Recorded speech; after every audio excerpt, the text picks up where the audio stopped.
Soalnya tidak ada kata waktu yang pas kapan, nggak bakal ada. Yang ada ya lu lakuin sekarang. Di posisi apapun lu udah mau jadi bos pun ya belajar juga juga nggak masalah ya. Bener, bahkan ketika lu semester 1-2 menurut gue better ya lu harus belajar.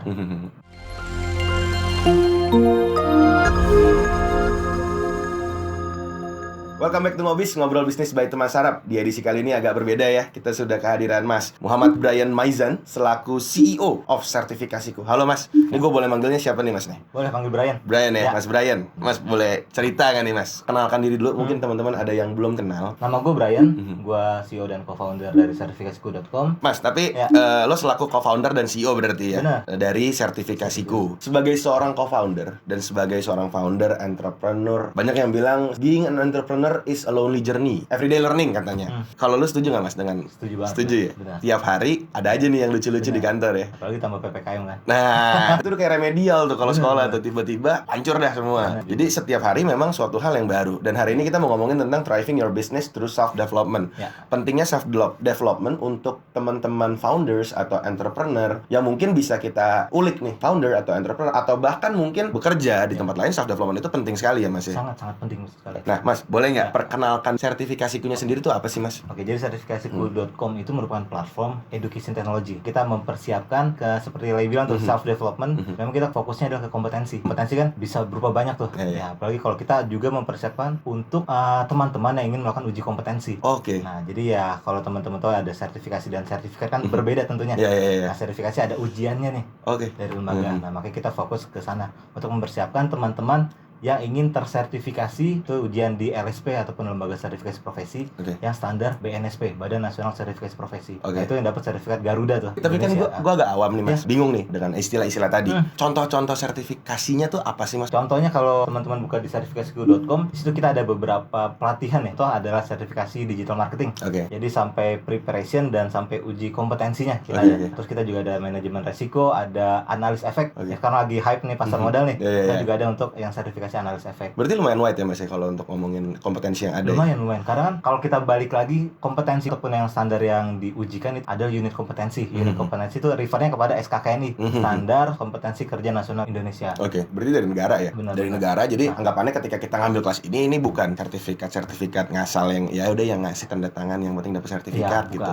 Benar-benar ada standar karena untuk dapetin itu nggak cuma ngikut kelas ya, tapi harus tadi ya ujinya tadi ya. Dan itu semua bisa dilakukan di satu website tadi sertifikasi. Bukan, kalau kita hanya sorry lembaga pelatihan untuk mempersiapkan kesononya. Oke.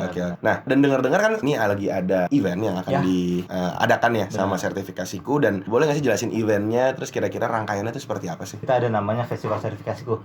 Jadi di penutup tahun 2021 kita akan mengadakan webinar itu kita 24 lebih pemateri akan menjelaskan tentang strategi-strategi, ide bisnis dan segala macamnya tentang 6 sektor. Ada fashion, digital kreatif, bisnis dan keuangan, otomotif, F&B, dan satu lagi ada pendidikan. Dan pre-event itu kita akan membahas dari beberapa pemateri tersebut akan mengajarkan di pre-event. Jadi ibarat kata teasernya ya. Dia akan mengajarkan di beberapa event dan gongnya nanti pas di main eventnya nanti.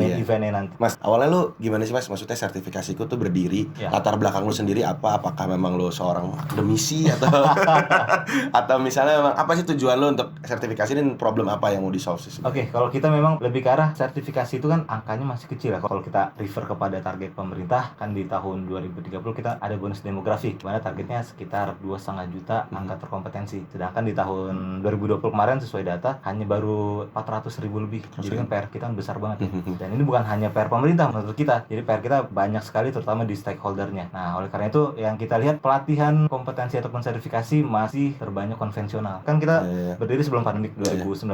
Jadi mereka pelatihannya lebih ke arah offline dan kita melihat kok belum ada yang mengadakan online ya. Kira kita create BMC dan lain-lain, kita adjust dan kita launching, dan ternyata sambutannya juga lumayan. Berarti sudah dipersiapkan dari sebelum pandemi ya Mas? Sebelum, benar. Dan ternyata 2020 pas bener ya. Blessing in disguise lah ya. Dengan segala platform yang kita disediakan, akhirnya fit in juga dengan kebutuhan saat ini. Jadi kalau kita ngomongin zaman dulunya tuh, gue kuliah di Malang. Gue untuk mendapatkan pelatihan sertifikasi itu susah banget. Gue harus ke Surabaya. Kalau tidak ada, gue harus balik ke Jakarta. Karena di Malang sendiri nggak ada. Ada tapi sedikit. Jadi pilihannya terlalu sedikit. Yang dimana kan kalau gue untuk balik ke Jakarta sangat mahal ya. CV segala macam. Akhirnya gue lihat, oh jangan-jangan, dan kita coba riset, kan banyak kota-kota kecil yang ternyata tidak terakomodir dengan bagus juga. Akhirnya ya salah satu solusinya ada online. Akhirnya kita create. Nggak melulu karena COVID doang kali ya. Dan memang kita kenapa sih fokusnya ke arah kompetensi dan berbasis kompetensi ya? Bedanya adalah kita lebih ke arah skill, knowledge, attitude. Skill, knowledge, and attitude. Nah, ini yang tidak ada di pelatihan-pelatihan biasa. Tiganya ini kan penting banget nih. Skill bagaimana skillnya mereka, knowledge-nya pengetahuan mereka, dan attitude-nya sikap kerjanya seperti apa sih. Nah, dalam pelatihan berbasis kompetensi kan nih ada rangkumannya. Jadi bukan hanya mereka kerja segala macam, tapi kan ada SOP, ada kurikulum berbasis industri. Kan kalau kita refer balik lagi, bisa dibilang ada mismatch yang cukup besar. Jadi bisa dibilang industri dengan sektor pendidikan kurang sama. Sekarang dengan ada ini sudah cukup menutup gap itu sih. Walaupun kita masih mengakuin sangat besar ya. Bisa dibilang mismatch yang vertikal ataupun horizontal. Bilang vertikal itu lebih ke arah teman-teman kerjanya misalnya pendidikan S1 tapi kerjanya di ya maksudnya requirement SMA juga masuk. Itu kan bisa dibilang over education ya. Nah, kalau kita bilang horizontal, mereka let's say kerjanya di pendidikan. Tapi kerjanya di perbankan. Mismatch kan. Tapi ya sebenarnya nggak ada yang salah ya, Mas. Nggak ada yang salah. Cuman itu ada mismatch aja kali ya, yang data mungkin mismatch. salah satunya dengan sertifikasi ini, dengan segala aktivitas yang ada itu bisa menyelesaikan masalah tersebut. Karena nggak bisa dari pemerintah doang kan. Benar, harus stakeholder. Karena tadi kalau Mas Brian sempat menyinggung tentang attitude. Karena nih yang kita tahu juga kita tidak bisa pungkirin ya Mas, maksudnya tenaga kerja kita dari segi attitude masih banyak yang memang tenaga kerja yang tidak terdukung dengan itu gitu. Mungkin ini connect sama tadi pas gue ngomong ini. Dulu gue pernah buka warung makan. Terus paling gampang ya cari helper doang gitu loh. Maksudnya yang masak juga udah disiapin kok, tinggal bukan chef ya. Terus kita buka tuh paling gampang di Facebook. Kan grup-grup Facebook tuh banyak tuh loker. Itu baru ngupload Mas 10 menit ada kali yang ngechat tuh 30 orang. Tapi 30 orang itu ngechat ngomongnya gini. Nah, maksud gue tadi gue kepikiran itu gitu pas lo ngomong attitude. Maksudnya ini salah satu contoh yang gue rasakan. Cuman mungkin makanya tadi mungkin ada satu attitude tadi yang lo tambahin gitu. Yang memang nggak cuman skill dan knowledge doang gitu. Tapi ada attitude. Iya, attitude. Itu ada kode etik juga. Iya, penting juga ya. Kalau sebenarnya kita ngomongin lagi nih Mas tentang self development sebagai seorang founder, sebagai seorang CEO, bahkan teman-teman yang masih kuliah atau bahkan mungkin teman-teman yang bekerja gitu. Sebenarnya apa sih pentingnya Mas, dan mungkin lo boleh nggak share apa sih yang lo alami mungkin development lo ya 1 tahun 2 tahun inilah gitu. Jadi teman-teman bisa relate gitu. Penting banget ya, yang perlu kita lakukan adalah sebelum melakukan self development, tujuannya apa sih? Tujuan kenapa kita harus melakukan self development? Tujuan kita adalah misalnya menjadi founder, berarti self development harus kita lakukan apa sih? Misal harus belajar digital marketing, atau kita harus belajar keuangan, setuju? Nah, lebih karena tujuannya. Jangan sampai tujuannya masih belum jelas, kita udah melakukan pembelajaran. Kayaknya nggak cocok deh gue. Bener. Berubah aja deh. Kayaknya nggak cocok. Itu lama banget, dan itu rata-rata anak-anak muda kan seperti itu. Ya, mungkin bahasa Jermannya lagi cari jati diri. Bener. Makanya harus kita benerin. Fokuskan adalah tujuannya. Kalau tujuannya udah ada dan bener-bener saklek, ya wes, kita langsung create tuh. Gue harus belajar A, B, C, D, F, G. Cuman itu terjadi juga loh Mas. Bahkan teman-teman yang sudah mulai bisnis gitu. Lu tujuannya apa nih? Lu juga gak, diri lu juga nggak tahu. Nah, yang kita alamin mungkin dari kita ya, kita ngeliat, kok gue pengen mulai bisnis nih. Tapi tiba-tiba gue juga nggak tahu mau belajar apa gitu. Tiba-tiba nanti belajarnya langsung digital marketing, e-commerce gitu. Padahal kan banyak hal-hal yang lu harus pahamin. Tujuan lu apa dulu gitu. Tapi apa sih yang bisa lu berikan saran kayak kalau buat teman-teman yang memang dia juga memang nggak tahu Mas mau gimana gitu? Kalau nggak tahu sih, menurut gue pribadi sih banyak loh tapi Mas. Iya, banyak banget. Tentunya kan kalau self development itu kita harus ada hard skill sama soft. Nah, kalau kita belum tahu hard skill, mungkin menurut gue better kita soft skillnya dulu. Soft skill dulu. Contoh kan leadership. Itu lama lo belajar, itu sangat lama. Komunikasi juga sangat lama. Bagaimana kita dealing dengan orang tuh lama. Atau public speaking misalnya gitu-gitu dulu ya. Karena itu akan berguna untuk apapun yang lo ambil gitu ya. Apapun. Benar. Dibandingin hard skill tapi lo masih bimbang, menurut gue soft skill dulu harus. Iya. Bener. Tapi ada tips gak kalau misalnya lo bilang tadi gitu Mas, untuk nyari tahu apa yang lo pengen tuh? Yang apa yang lo pengen? Agak susah ya. Soalnya benchmark orang kan beda-beda. Ya, kalau lo sendiri Mas, maksudnya lo ada kepikiran kan pasti setiap orang punya goals gitu. Iya, benar. Kalau lo sendiri waktu itu gimana Mas? Kalau gue memang cita-cita gue dari awal memang gue nge-create bisnis. Akhirnya gue coba tuh untuk gue menjadi gue harus membuat apa aja nih. Contoh gue harus benchmark ke role model gue. Role model gue siapa sih? Role model gue ada di bidang bisnis. Oke, berarti gue harus belajar financial, sampai forecasting menarik itu jangan kita berpikiran buat bisnis langsung gede. Bener. Itu susah. Gue ngerasa banget dari 2-3 orang tuh, wah itu survival. Mungkin lo juga ngerasa ya. Ada capeknya dulu sama capeknya sekarang tuh beda. Capeknya pas berdua bertiga tapi itu kayak gimana? Dulu kita lapar banget gitu kan. Kalau bisa jam 3 pagi gitu. Ya, dan hal terenak adalah ketika lu sampai posisi dibilang, oh ternyata gue bisa ya. Iya. Itu stage yang paling enak untuk gue, ternyata gue bisa. Ya mungkin dibilang sukses banget udah sampai tertinggi enggak, tapi pas lo trace back 1 tahun kemarin kemarin, oh ada perbedaan. Perbedaan itu yang akhirnya kayak pay off gitu loh ke diri ya. Nah, tapi Mas kalau tadi lu bilang kayak oh self development nih, banyak teman-teman yang mungkin masih kuliah dan juga masih bingung. Jadi sebenarnya tuh untuk self development itu bagusnya kapan? Sekarang setelah lu nonton, soalnya tidak ada kata waktu yang pas kapan, nggak bakal ada. Yang ada ya lu lakuin sekarang. Di posisi apapun lu udah mau jadi bos pun ya belajar juga ya, nggak masalah ya. Bener, bahkan ketika lu semester 1-2 menurut gue better ya lu harus belajar. Ya gue pun masih ngerasa anjir seharusnya gue kuliah gini. Iya. Mungkin kita semua merasa ya. Soalnya pas kuliah gue juga sekarang mikirnya gini Mas. Dulu gue kenapa nggak ikut organisasi ya? Padahal kalau gue ikut organisasi nih kakak kelas gue sekarang udah jadi orang nih. Segampang itu lo gue kontak kalau gue pernah satu panitia. Halo kak, apa kabar? Gue dulu ini nih. Kalau sekarang lo nggak kenal, lo harus chat di LinkedIn, lo harus. Itu yang gue rasakan sih sekarang, kayak kenapa dulu nggak gue lebih aktif ya. Bahkan gue baru lulus, gue baru balik ke kampus buat konsultasi kan. Untung masih diterima. Menurut gue tidak ada yang salah ketika lu tadi bilang seharusnya gue ikut organisasi lah. Iya.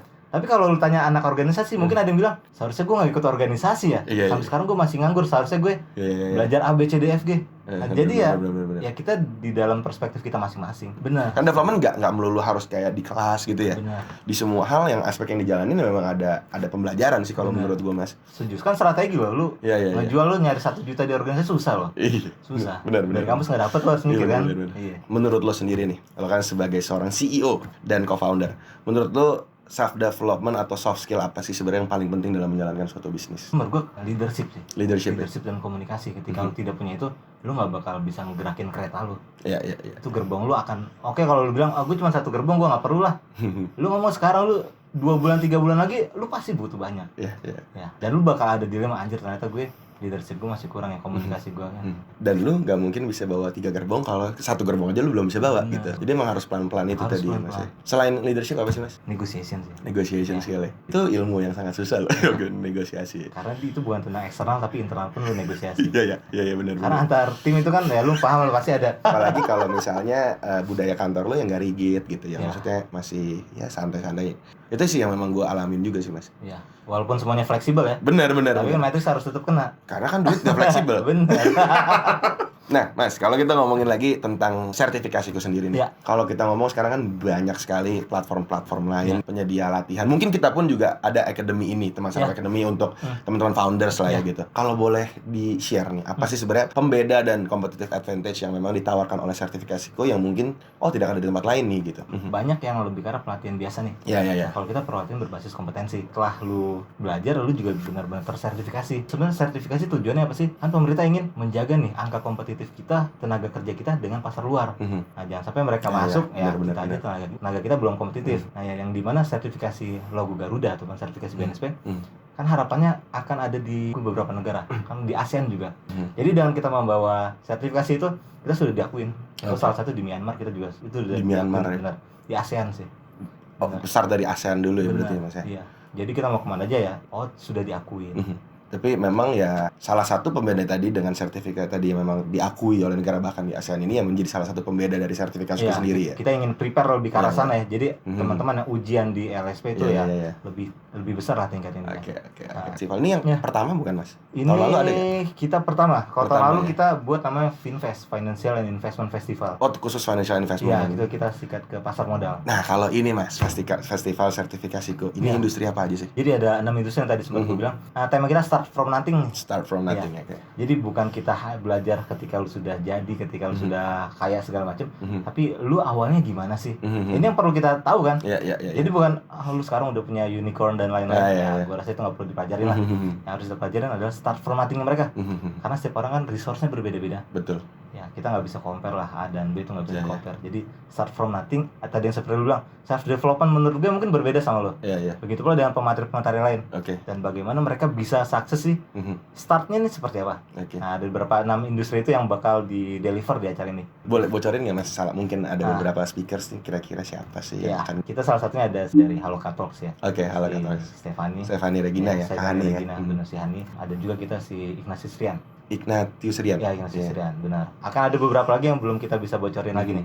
Apa sih output yang bisa gue harapkan ketika gue sudah ikut nih dalam festival sertifikasiku tadi yang lo bilang, Mas? Iya. Harapannya tuh kira-kira menurut lo bisa bakal ini nih gitu. Benar. Harapannya sih jadi dengan 6 industri yang kita deliver, teman-teman yang masih galau yang tadi kata gue bilang, ada 6 industri menarik menurut sertifikasiku ya, kita sudah coba riset, dan harapannya di tahun 2022 ini kan kita kenapa akhir tahun sih? Iya. Untuk teman-teman prepare nih setelah dipelajarin, sepertinya ini di teman-teman peserta ini harusnya gue harus gini untuk gue runningin di tahun 2022. Jadi ya kalau sekarang punya ide, sekarang lagi kepikiran kayak mau ngapain ya, nah mungkin dengan ikut ini lo bisa menentukan gitu sebenarnya bagaimana sih industri ini di mata para expert tadi, speaker tadi gitu. Tapi kenal diri itu penting sih kalau menurut gue, Mas. Ya, sangat-sangat penting.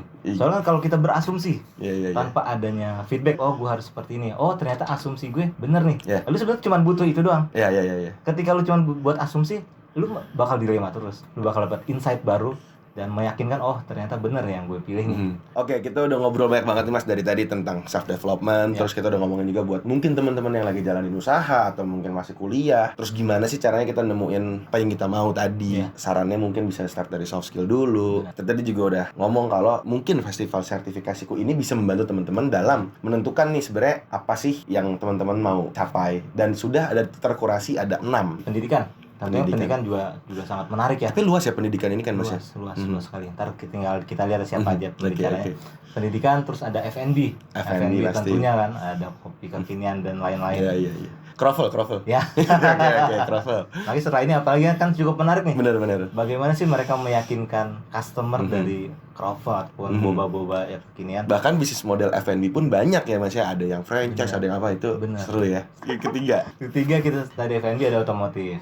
Wah, saya agak awam tuh, Mas. Terus juga ada di bisnis dan keuangan. Memang sangat menarik apalagi untuk teman-teman founders ya. Ya, benar. Bagaimana membuat nge-create bisnis dan bagaimana kita manage keuangan. Terus, Mas? Terus ada fashion juga. Fashion. Terus terakhir ada di digital kreatif. Nah, digital kreatif nih boleh dijelasin nggak? Nih teman-teman banyak juga yang mungkin interestnya ke arah sono nih, Mas. Ya, digital kreatif salah satunya kita dari Kui Entertainment kita juga. Oke. Karena kalau bisa dibilang kerja kan bukan hanya pakai dasi ya, bukan hanya di gedung. Tetapi yang menarik ya bagaimana digital kreatif tuh mendominasi. Iya. Nah, kalau kita ngomongin ya TikTok segala macam. Pokoknya digital kreatif itu adalah ketika teman-teman kerja di bidang itu, itulah saat ketika teman-teman ditanya keluarga dan orang tua kerja apa gak bisa jelasin. Iya. Itu baru udah sah jadi digital kreatif. Tapi itu seru sih, Mas, maksudnya itu suatu hal yang kerja bukan kayak lu harus ke kantor pakai dasi, meeting lu di rumah dengan satu kamera aja sama edit tuh udah jadi kerjaan gitu. Konten kreator gitu. Konten kreator ya. KOL. Tapi enak, kerja kayak itu kayaknya enak ya, Mas. Kayaknya enak daripada jadi kita ya. Ya apa kita berubah? Oke, kalau gitu harus dengerin festival komunikasi. Barangkali saya mau pindah kan. Oke. Mas Brian, thank you banget udah mau datang dan ngobrol-ngobrol. Dan kalau misalnya teman-teman founders di sini ada yang tertarik untuk mungkin melihat kelas yang sudah ada sekarang atau mungkin pengen ikut festival sertifikasiku tadi gitu, itu bisa lihat di mana sih, Mas, informasinya? Ya, bisa lihat di sertifikasiku.com. Itu sudah lengkap. Sertifikasiku.com. Sertifikasiku.com. Namanya sudah mengasosiasikan kan? Iya. Kalau kita ingin cari sertifikasi ya sertifikasiku.com. Oke. Sertifikasiku.com itu udah sangat lengkap ya. Jadi lengkap. Tentang festival, kelasnya pun juga ada. Dan sekarang udah ada kelas yang bisa diakses kan ya? Kelas sudah ada. Udah ada banyak beberapa sertifikasi profesi yang bisa teman-teman ikutin. Iya. Oke. Dan info-info tentang sertifikasinya dari mana, badannya apa segala macam sudah jelas semua. Sangat lengkap. Kalau di sosial media, Mas? Sosial media sertifikasiku di Instagram. Sertifikasiku. Oke. Mas Brian, thank you banget udah sharing. Siap. Good luck untuk festivalnya, untuk sertifikasiku. Salam untuk seluruh tim. Sukses ke depannya dan stay safe, Mas. Thank you, Han. Thank you. Oke, teman-teman, kita ketemu lagi mungkin di episode selanjutnya. Bye-bye.